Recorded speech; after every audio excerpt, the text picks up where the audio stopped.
So whenever I have a question about marijuana, immediately I think, gotta call in Ngaio Bealum. And Ngaio Bealum, welcome to the show. Hey, how's it going? Hey, No good. How pressure are on that you? introduction.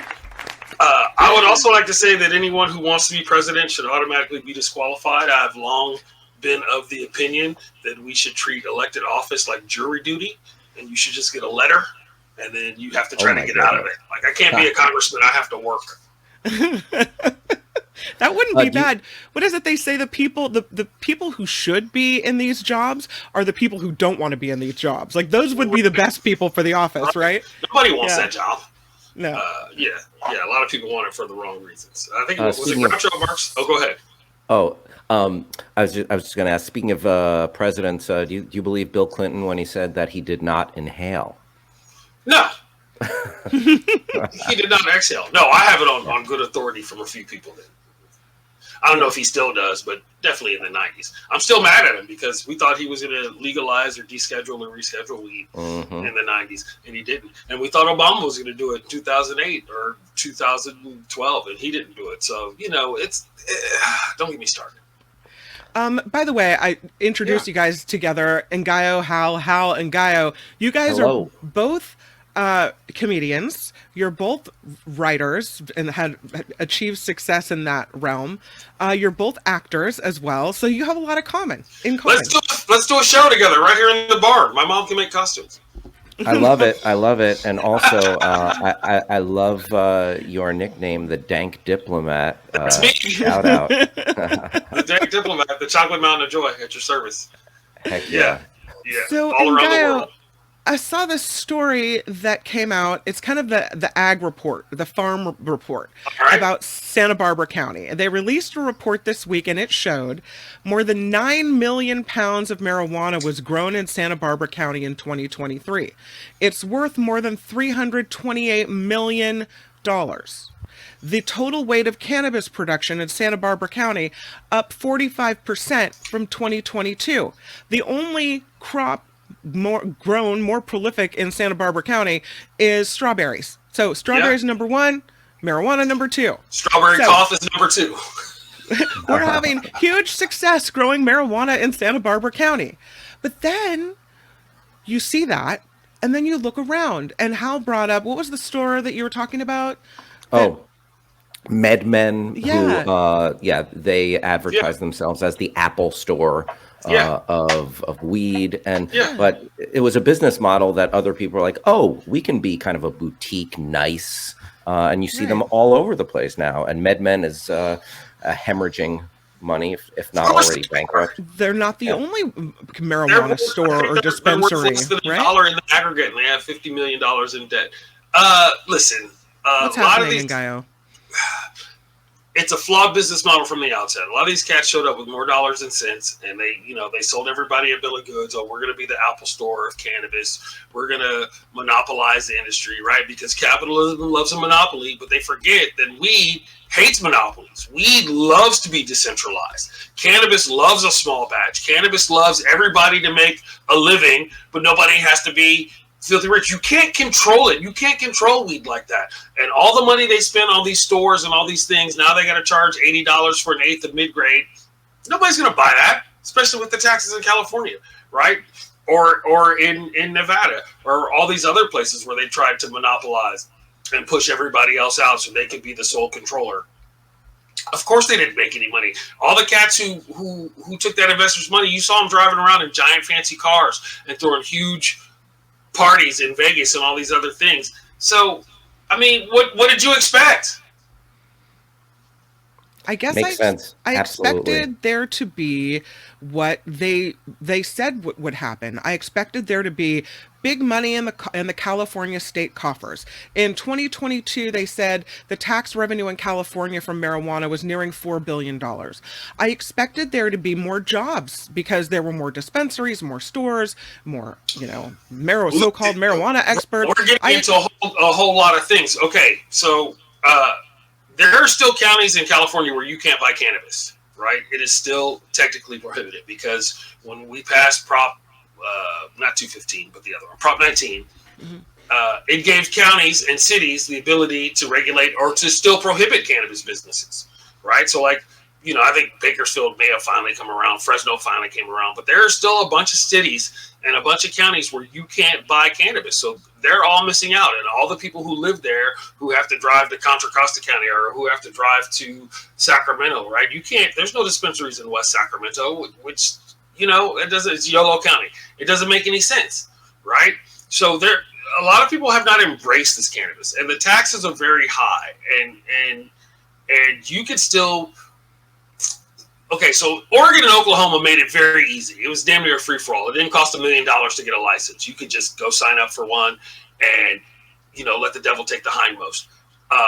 It depressed cannabis prices for a while. Like, it's very cheap. You could buy an eighth for $25 in Oregon, but nobody has a weed man anymore. They kind of obliterated the black market or the underground market because why? Why do you go to that guy when you can get every sort of cannabis you want for not very much money?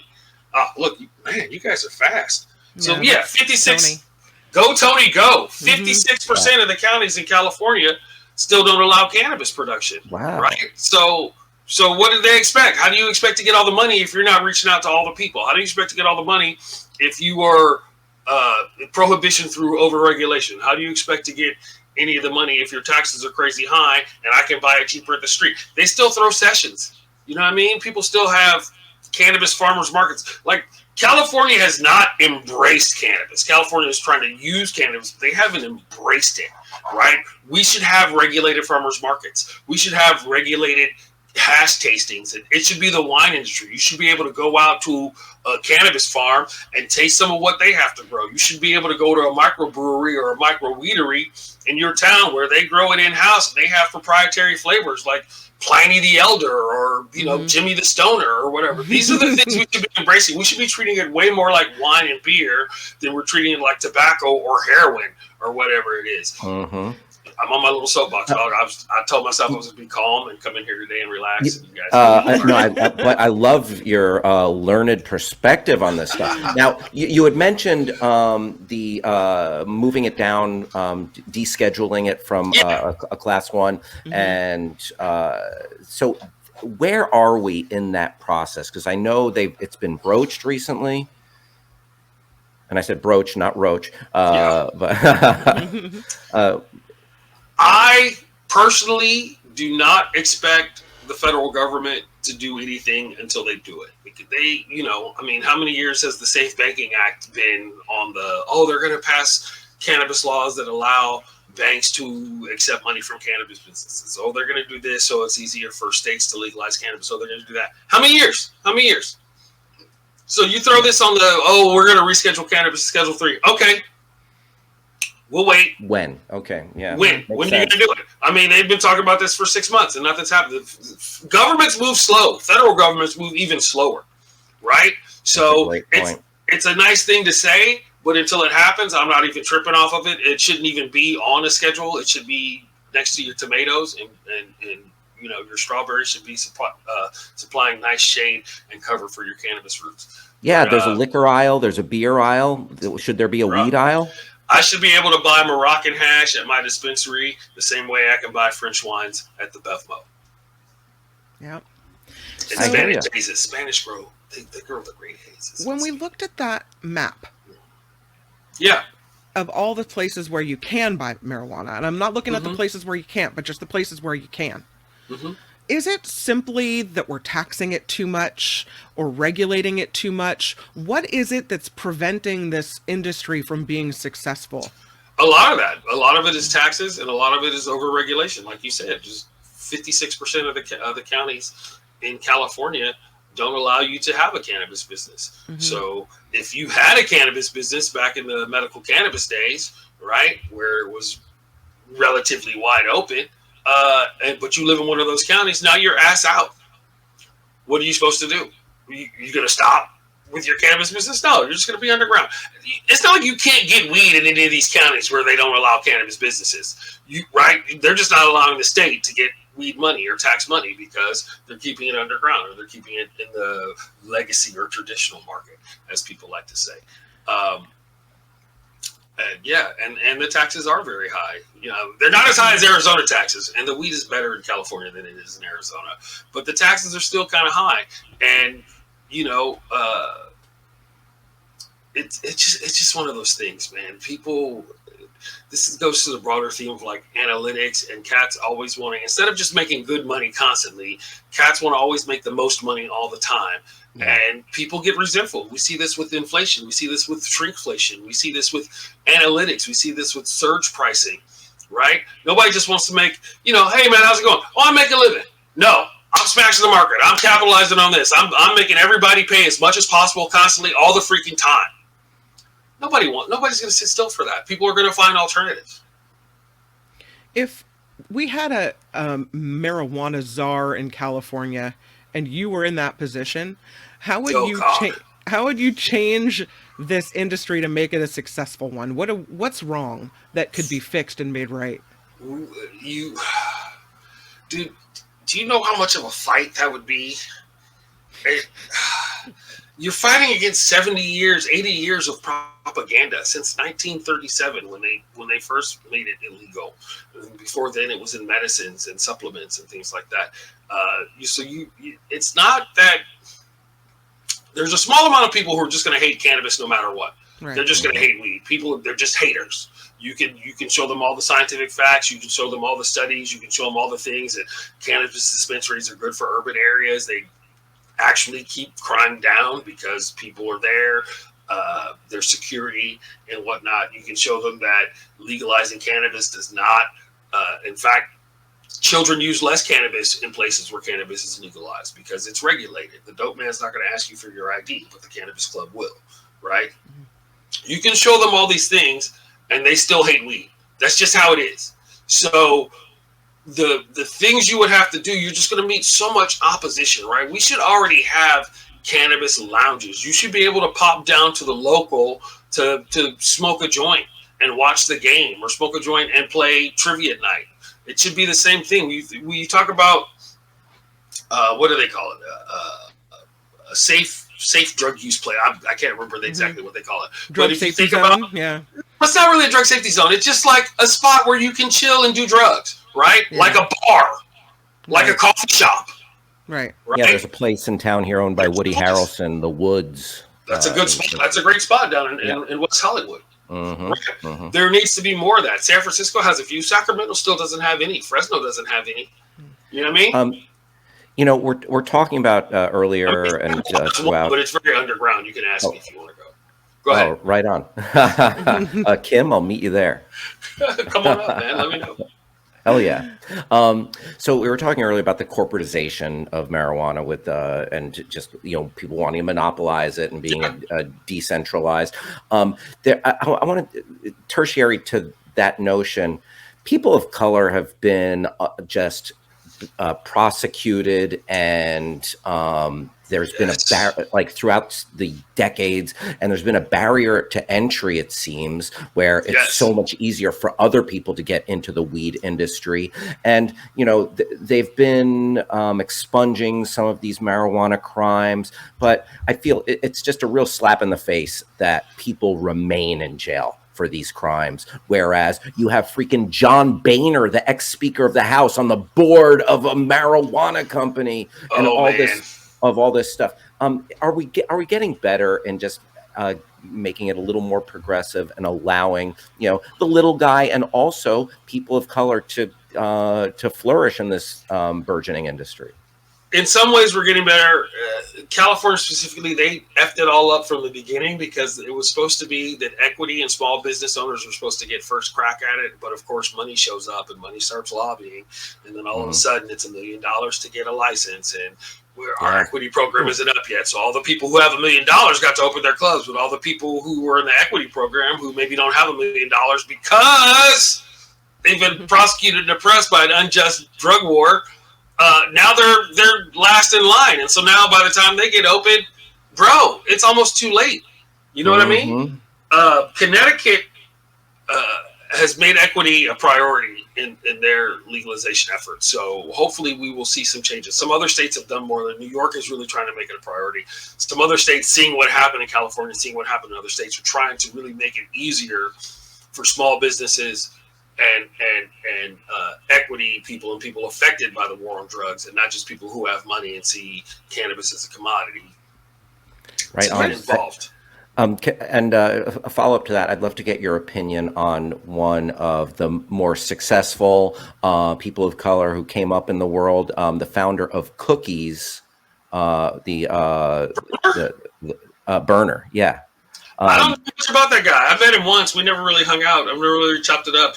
I mean, they seem to be having some problems, which are the problems that people with money often have.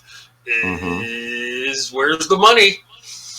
You're supposed to give us some money. You're supposed to do a thing, or that. I mean, he's got a really big brand, and so I don't know.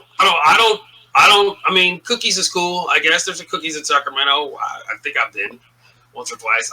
Once again, for me, I like a small farm. I like to go out into the woods and talk to my boy, and he says shit like, we picked this spot because the sun rises right over this mountain over here, and we wanted them to have a beautiful view, and they got, little places for the frogs and the iguanas to live, and they play nice music for the plants to grow, and things like that. You're painting a beautiful picture, and you make a great point. Yeah. Go ahead. No, you make a great point, because Cookies has become this brand that it seems like they're just as interested in selling hoodies and baseball caps in addition to marijuana, whereas you're painting like a picture of just like a beautiful, bespoke, chill farm. Yeah, and listen, there's nothing wrong with being a giant conglomerate if you do it the right way. You just fall into pitfalls and traps. And I'm not mad at Cookies having a giant brand, and everybody wants to be the next Cookies. Everybody wants to be gelato or this or that, or man, just grow weed that you enjoy, and do it like that. But cannabis is always going to be with us. You'll always be able to find some super nerdy cats about it, and overall the prognosis is good. Is there a place where you get information about what's happening in the marijuana industry and with it? Is there the best place to go find that? You can just ask me. I know everything.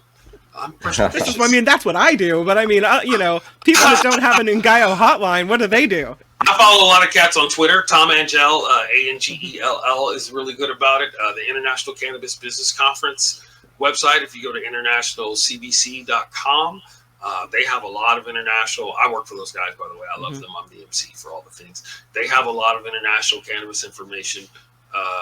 TikTok hates weed, so don't go to TikTok and try to find your weed news. Don't go to Instagram and try to find your weed news. They have a little, but not a lot. So you want to go to Twitter. You want to go to is it Marijuana Moment, or they're also Weed Week? I think those guys do a lot of news for that too. And so like that, yeah. I just, try to keep my ear to the ground and my head to the sky or some shit like that. And Ngaio, I got to put the question to you. You more of an indica, sativa, or hybrid guy? I like the cannabis, and it depends on the mood. Gotcha. Right? So if I have administrative tasks or housework to do, then it's probably a sativa. If I have, if I just want to Netflix and chill or whatnot, then it's a nice hybrid. Or if I'm keyed up and really need to relax, it's probably an indica. The right drug for the right, what do you call it? The right drug for the right job. Makes sense. Yeah. Tell me about... just grow a good weed, man. Just grow a good weed. That's all you care about. Right? That's all I care about. There you go. Tell me about shows. What do you have upcoming? What's going on with you? So I'm doing San Francisco Hash Week. I'm hosting the Bud Tenders Brunch on July 14th. Okay. In San Francisco. You can go to SF Weed Week on the Instagram. And I know I just told you Instagram doesn't like weed, but there's ways around it. But if you go to @SF Weed Week on Instagram, we have all the information of that. Shout out to David and Sabrina. I have a show. I'm going to be this weekend. I'm at the Alameda Comedy Club, actually. Awesome. In California, Friday and Saturday, and then I have something on the 5th. Man, Tony's a beast. I know, he is. And then I have a gig in Sacramento on the 5th, but I can't remember where. I got another one on the 11th, and I just picked up one on the 28th, and I should really write all this shit down and make it easy for people to find me. Do you have a Thank website? you for reminding me. I have an Instagram. I have a Twitter. Okay. I do have a website, but look at that. But it's not up. Okay. So if you know anybody who's good at that sort of thing and isn't too expensive or will work for cannabis, let me know. I do need to actually get my website together. We'll work for weed. Ngaio, you are so awesome. Thank you for coming on. I so appreciate it. I hope you'll come back and talk to us about other stuff too. Anytime. Let's do it every other week. Right on. Thanks, Ngaio. Absolute pleasure to meet you. Thank you for dropping some knowledge on us. Thank you, Hal. Bye, my friend. See you later. Hi, it's Mark, and I thought that was great. Hit the notification bell. You'll know whenever there's a new video being dropped, and please subscribe to our channel to help us save the universe.